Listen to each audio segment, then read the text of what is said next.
ठीक है। तब आज जो है कि 14 अप्रैल 2025 हो चुकी है और आज के दिन डॉक्टर भीमराव अंबेडकर साहब का जन्मदिन के रूप में उनकी जयंतियां पूरे भारतवर्ष में क्या की जाती हैं, मनाई जाती हैं।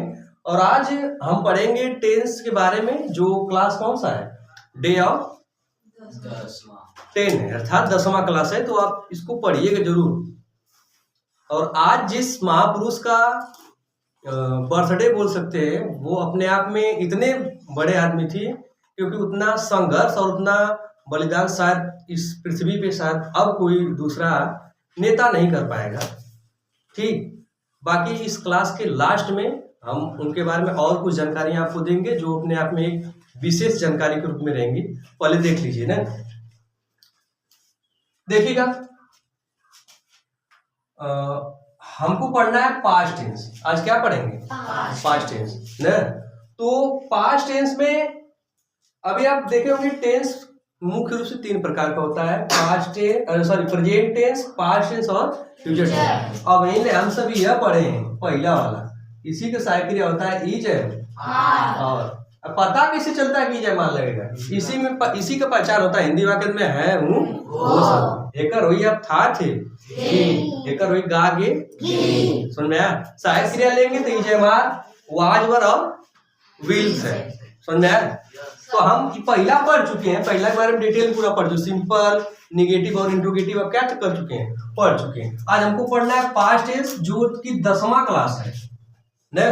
देखिएगा पास्ट टेंस को हम कैसे समझेंगे, जो समय या काल, मतलब जो समय बीत चुका हो हमारे जीवन में वही क्या कहलाता है, अंग्रेजी में पास्ट टेंस, हिंदी में क्या कहा जाएगा, भूतकाल। ये तो हो गया, सभी लोग पकड़ लेंगे।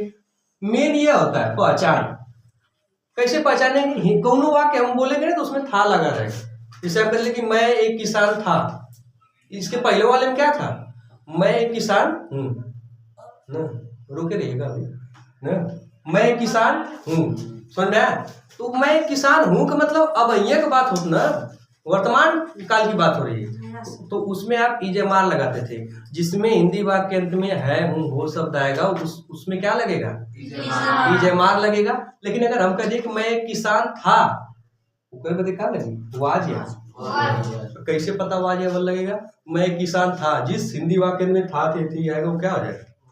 या कह ली कि वे एक सुंदर लड़के हैं और लड़के थे, तो थे आ जाएगा तब वो कौन है, यानी लास्ट में क्या आवे चाहिए, था थे ही आना चाहिए ना। सहायक क्रिया जानते हैं वाज और वर। वाज में बस इतना होता है कि आई के साथ भी क्या लग जाता है, वाज, और एक वचन कर्ता के साथ क्या लग जाएगा, यानी एक वचन कर्ता के साथ वाज, बहुवचन कर्ता के साथ क्या लग जाएगा, वर। अब इसके बारे में हम डिटेल में जानेंगे। पहले सिंपल पढ़ेंगे, फिर निगेटिव पढ़ेंगे, फिर इंट्रोगेटिव, और 3 ही पढ़ना होता है टेंस में, कि सिंपल, निगेटिव और इंट्रोगेटिव। ऑप्टेटिव, इंपरेटिव ये सब नहीं पढ़ा जाता है इसमें ना, इसमें खाली 3 ही पढ़ते हैं, सिंपल, निगेटिव और इंट्रोगेटिव। तो क्लास को जो कि समझ में आएगा नहीं आपको, ना देखिए समझ में आया क्लास आपको, चलिएगा ठीक है।